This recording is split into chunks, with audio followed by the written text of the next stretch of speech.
एक और team England की टीम ने भी हमें कहा है कि वो यहाँ तशरीफ़ नहीं ला रहे। इसके अलावा ये भी है कि शायद ऑस्ट्रेलिया की तरफ हम देख रहे हैं कि वो भी शायद I think they will follow this suit. इसके साथ साथ नून लीग के हवाले से देखेंगे रिकवरी का रिकॉर्ड क्या है। मगर नाज़रीन इस वक्त हमारे साथ जनाब शेख रशीद साहब लाइन पे मौजूद है। Thank you very much Sheikh sahab, आपके टाइम दिया आपने हमें। हजूर मैं पहला सवाल फेंकता हूँ, फिर दूसरे दोस्त होंगे। ये फरमाइए कि अभी एक बयान आया है हमारे वज़ीर इत्तलात का, वो कहते हैं कि जब हम एब्सोल्युटली नॉट कहेंगे तो फिर हमें भी हीट लेनी पड़ेगी। और क्या ये जो मैचेस कैंसिल हो रहे हैं हमारी आर्म ट्विस्टिंग की जा रही है शेख रशीद साहब?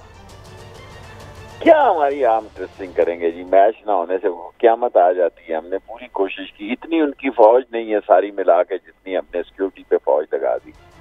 और कल फवाद साहब और मैं मिलके इनको एक्सपोज करेंगे कि इनका जो मैसेज ये बता रहे हैं, ये जब जा चुके थे उसके बाद मैसेज का उस वक्त का मैसेज है, तो प्रूफ कल बताएंगे कि ये सारा टोपी ड्रामा है और एक हमारे इमेज को नुकसान पहुंचाने के लिए एक नाकाम कोशिश की गई है। हम एक अहम खत्ते में वाक़ हैं और हमें अल्लाह तन्हा ना करे तो कोई तन्हा नहीं कर सकता जी।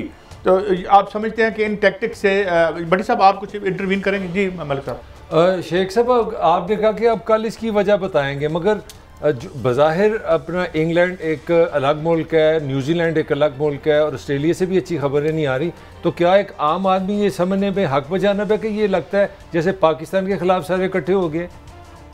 देखिए, पाकिस्तान के खिलाफ पाकिस्तान जिस खिते में वाक़ है, हमारी जियोपॉलिटिकल ऐसी सूरत हाल है कि बिल आखिर हमारी चर्चिल पोस्ट को कोई बाईपास नहीं कर सकता, चाहे वो आम मुल्क हो, यूरोपियन मुल्क हो, नेटो हो या सुपर पावर हो। सो हमें ये तहकीकात करते हुए और एविडेंस इकट्ठे करते हुए थोड़ा वक्त लगा है और कल इंशाल्लाह सुबह हम अनाउंस करेंगे कि हम किस वक्त इसको डिस्क्लोज करेंगे आपके प्रोग्राम। अच्छा शेख साहब, ये फरमाएं कि जब यहाँ पे इनके लोग फंसे हुए थे, जहाजों से चिमट कर नीचे गिर के जाने दे रहे थे, उस वक्त हमने PIA के 2 जहाज भेजे, पूरी दुनिया के सफारतकारों ने शुक्रिया अदा किया इमरान खान साहब का। ये तो बड़े, इनसे तो हमें मामला सख्त अंदाज में नहीं करना पड़ेगा।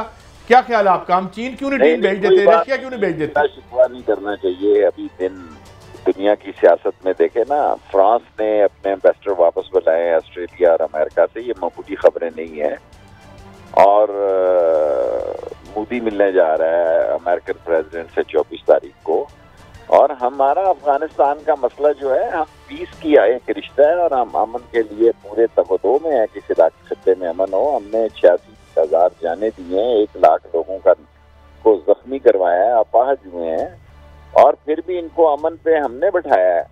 हमने इनको कहा कि भाई सारे लोग मिलकर अमन करें, हम तो अमन के दाएं हैं। अगर इनको कोई और चीज पसंद है तो वो पाकिस्तान ऐसी कोई सियासत नहीं करेगा। हमारा एक ही बयानी है कि अमन, इस्तेहकाम और मुस्तहकम होना मुल्क। शेख साहब, मैं आपके एक्सपीरियंस से एक सवाल करना चाह रहा हूँ कि हमारे प्राइम मिनिस्टर साहब ने फैसला किया कि वर्चुअली वो यूनाइटेड नेशन से खिताब करेंगे।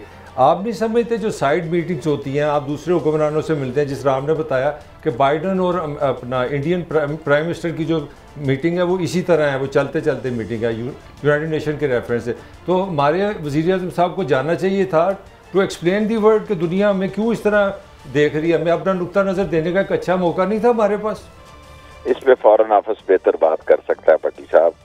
मुझे वजारत दाखिला के ही सवालों तक रहने दें, और वजारत दाखिला के सवालों का जवाब यह है कि ताजिकिस्तान में हमारे प्राइम मिनिस्टर ने हमसे जो मुतल्लिका लोग हैं, जो हमसे जिनके बॉर्डर जुड़े हुए हैं और जो इस खित्ते में एक इम्पोर्टेंट ग्रुप बन रहा है, उन सब लोगों से इमरान खान ने बात। अच्छा शेख साहब, मैं ताहिर मलिक हूँ। भट्टी साहब जरा मुस्कुरा रहे हैं, मैंने आपकी मोहब्बत में गिरफ्तार है, सवाल नहीं कर रहे। मेरा आपसे सवाल, मोहब्बत में गिरफ्तार हूँ, वो गिरफ्तार नहीं है। चलो ये म्यूचुअल होगी ना, 2 तरफा मोहब्बत होगी। तो मेरा सवाल है, वजारत दाखिला से आपका ताल्लुक है, आप पाकिस्तान के लिए बड़ा माशाल्लाह अच्छा काम भी करते हैं। तो PTI की एक बहुत बड़ी एक थिंकिंग थी कि आप पुलिस रिफॉर्म्स करेंगे। कोई ऐसा सच कोई आम आदमी को कोई सेटिस्फेक्शन नहीं हुई, कोई लगा नहीं कि 3 साल में कोई नुमाया फ़र्क आया। मैं पंजाब के रेफरेंस से बात कर रहा हूँ, कोई इस पे कमेंट करेंगे आप? किस चीज का पूछ रहे हैं? पुलिस में रिफॉर्मेशन की एक बड़ी रिक्वायरमेंट थी। पुलिस में जब मैं स्टूडेंट लीडर था तो नूर खान के वक्त से कमीशन बैठे और ये हुए, इन्वेस्टिगेशन अलहदा की, इसी तरह ही चल रहा है जी। बस 50 साल से मैं देख रहा हूँ कोई रिफॉर्म शिफॉर्म, बस फाइलें बनती हैं, डिस्कशंस होती हैं, हुई कोई नहीं है। हमें एक मॉडर्न पुलिस की ज़रूरत है, अब एक टेक्नोलॉजी पुलिस की ज़रूरत है, और ये पुरानी पुलिस जो है वो मेरा ख्याल है उसका दौर ख़त्म हो चुका है। तो हमें एक सियासी सवाल शेख साहब, क्योंकि आप बुनियादी तौर पर एक पॉलिटिकल वर्कर हैं, वजारत आपके पास कोई भी हो, एक तो ये बताएं कि ये जो इलेक्शन आ रहे हैं, ये मशीनों का जो मामला है, इलेक्शन कमीशन जो है वो बिल्कुल लगता है सफ आरा हो गया है, आपके 2 वजीरों पर नोटिस भी भेज दिए हैं, तो ये मामला किस तरफ जा रहा है और अपोजिशन कहाँ खड़ी है और अगला इलेक्शन कहाँ लेके जाएगा हमें? शेख साहब देखिए, अपोजिशन ने तो 52 जलसों का कह दिया है, और उसका मतलब है वो इलेक्शन कैंपेन पे निकल गए। नून लीग, पीपल्स पार्टी ठीक है, वो सिंध की सियासत कर रही है, सिंध खेल रही है, थोड़ा सा वो बलूचिस्तान में भी काम कर रहे हैं। बाकी पंजाब की सियासत नून कर रही है, शहबाज शरीफ डिविजनल कन्वेंशन कर रहे हैं। इमरान खान पिछले 1.5-2 साल से इस इलेक्ट्रॉनिक मशीन पर 1 घंटा पहला कैबिनेट का और ओवरसीज वोटों पे सर्व करते हैं, और वो कमिटेड हैं कि वो अगला इलेक्शन असेंबली के जरिए, कानून के जरिए बिल पास करवा के वो अगला इलेक्शन मशीन पे कराएंगे, और जो ओवरसीज वोटर है उनका इंदराज होगा। वो हमारे 80-90 लाख जो वोटर है या 1 करोड़ लोग हैं, उनके वोटों को भी श्योर करेंगे कि वो अपने मुल्क के जो ज़र मुबादला के सबसे बड़े सपोर्टर वो हैं, उनको भी इस मुल्क के सियासी फैसलों पर हक दिया जाए। बहुत शुक्रिया शेख साहब, आपने हमें वक्त दिया, thank you very much. We have to leave, but कुछ थोड़ी सी बातें आपने भी सुनी। एक तो वो एक बात बड़ी अहम है, वो कहते हैं जी अगले जो फॉरेन जो सीज और सीज वोटर भी देंगे वोट, और मशीनों पर ही होगा इलेक्शन। मेरा ज़ाती ख्याल है हुकूमत अब जो माजी में अपोजिशन ने टकराव की पॉलिसी रखती थी कि हर बात में लड़ाई, एक बंदा अवॉइड करता, दूसरा जान के कहता तू मेरे वाल तकिया क्यों है, वो बेचारा दूसरी तरफ मुंह कर देता, उसको जान के कंधा मारता तू मेरे नाल लड़। हुकूमत मेरा ख्याल अब इस मूड में है। अब देखें, एक आइन में है कि आप चेयरमैन नैब अपोजिशन लीडर की मर्जी के बगैर लगा ही नहीं सकते, चेयरमैन नैब नामुमकिन है। अब उस पर मिनिस्टर इंफॉर्मेशन साहब फरमाते हैं कि शहबाज शरीफ पर करप्शन के केसेस है, तो हम उनसे मशावरत क्यों करें? भाई आपकी हुकूमत में तो अपोजिशन का कोई ऐसा बंदा रहा ही नहीं जिसके ऊपर अपोजिशन करप्शन के केसेस नहीं है। नवाज शरीफ, आसफ अली जरदारी, शाहिद खान अब्बासी, एहसन इकबाल, फिर तो आप अपोजिशन को घर भेज दे। और दूसरी बात, मैं इलेक्शन इस्लाहात के हर हाल में हक में हूँ, लेकिन मुझे लग रहा है कि हुकूमत को जल्दी है कोई कसूर बॉक्सिंग की। ये कोई कभी सहाफ़ियों के ख़िलाफ़ कानून साजी, कभी इलेक्शन कमीशन से लड़ाई, और कभी अपोजिशन से तो लड़ाई रहती है। तो मेरा ख्याल है जैसे शेख साहब कह रहे हैं, अगर आइन में वो तरमीम कर लेते हैं सेनेट और कौमी असम्बली में, फिर तो ला सकते हैं। अदरवाइज़ मुझे बताएं ना, election commission foreign funding case का फैसला कर देता है, इन केस करे ना करे उसकी मर्जी, वो 2 मिनिस्टरों के खिलाफ कोई भी फैसला कर देता है। एंड ऑफ द डे मैं ये सारे मामला सुप्रीम कोर्ट में जाते हुए देख रहा हूँ, क्योंकि मेरा ख्याल है अब हुकूमत भी करना चाहती है और अपोजिशन भी। बट जब मैं इतना ही कहूँगा कि बिल्कुल एक आइनी तरीके के मुताबिक अगर हमारे जो एहतसाब के जो ज़ार हैं उनको जरदारी साहब ने या इन्होंने शहबाज शरीफ साहब ने अपॉइंट करना है, या जो है वो नवाज शरीफ साहब ने करना है, तो फिर हमें अल्लाह ताला से अपनी सेहत की दुआ मांगनी चाहिए। क्या ख्याल है? आइनी तौर पर तो बिल्कुल ठीक कह रहे हैं, लेकिन जो गोडा गोडा बजायर इनके कहने के मुताबिक करप्शन, मलिक साहब भी मानते हैं कि उन्होंने करप्शन की है, नहीं, तो फिर वो अगर करेंगे आसमान से लाए लोग क्या करें? मैं तो नहीं करता असेंबली में, मैं तो सिर्फ ये कह रहा हूं कि आपके बयाने के मुताबिक आप कहते हैं कि मियां साहब ने करप्शन की, आप कहते हैं, और वो करप्शन करने वाला मेरा करप्शन का जार लगाएगा। अच्छा, मैं तो ठीक कर लो, अदब से लोग लाए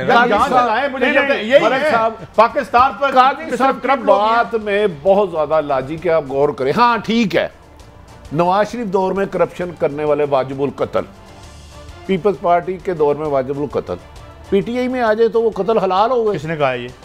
नहीं, ये बहुत सारे वजीर ये करप्शन को जो नवाज शरीफ दौर में काफ लीग में, पीपल्स पार्टी में हर जगह रहे हैं। यार मेरा जनरल सवाल है, मैं कोई बाई पार्टीजन बात नहीं कर रहा, मैं ये कह रहा हूं कि करप्ट आदमी करप्शन को खत्म करने के बंदे को अपॉइंट करता है। यार मैं आपकी इस बात को सेकंड, उसका आईनी हक भी है, मैं मान लेता हूं। यार मैं फिर आप देखें, अगर आपने वैसे, मेरी गुजारिश है कि करप्ट आदमी को किसी भी रियायत का मुस्तहिक नहीं है, कोई भी है, लेकिन सब मिशन है। करप्ट आदमी जब नून लीग में करप्ट है, पीपल्स पार्टी में करप्ट है, जमीयत उलमा इस्लाम में करप्ट है, जब वो पीटीए में आ जाता कौन सा आबे जमजम है जिससे उसकी करप्शन मेरा सवाल ही नहीं है। मैं ये कहता हूं कि मैं सुल्तान डाकू को कहता हूं कि डाकू के खिलाफ एक तंजीम बना। नहीं फिर मैं तो ये सवाल करूं व्हाट इज दिस सैड। नहीं, मैं तो ये सवाल कर रहा हूं क्या इस दौर में करप्शन खत्म हो गया? मैं कह रहा हूं बड़ी है ना, मेरा मुनाजरा कराएं यार।